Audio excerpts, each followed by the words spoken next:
had people asking me to come back, which, you know, I went through my own personal dilemma, with taking over Jerry's, and it was stressful, and you know, it was selfish.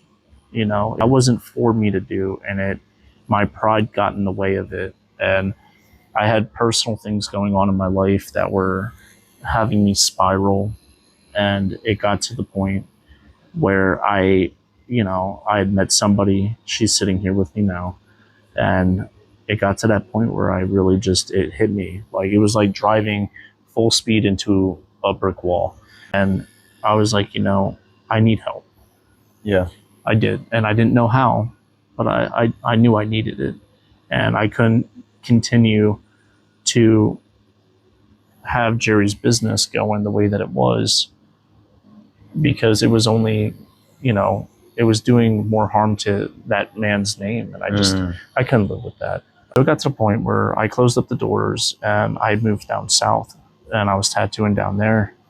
And, even then things were still rough.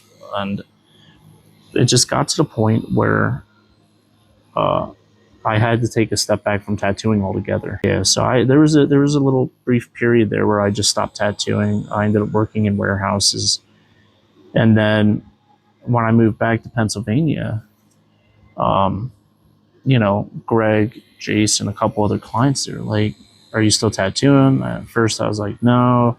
And then I was like, "All right." And then I went against my own number one rule. I'll tattoo you. And after tattooing them, it kind of reignited that spark. And,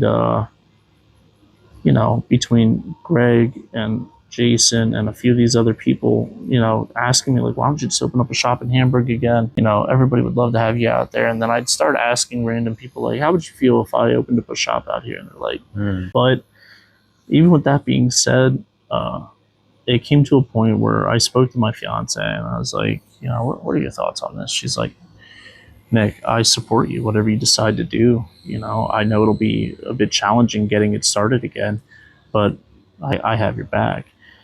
And I owe everything to this woman.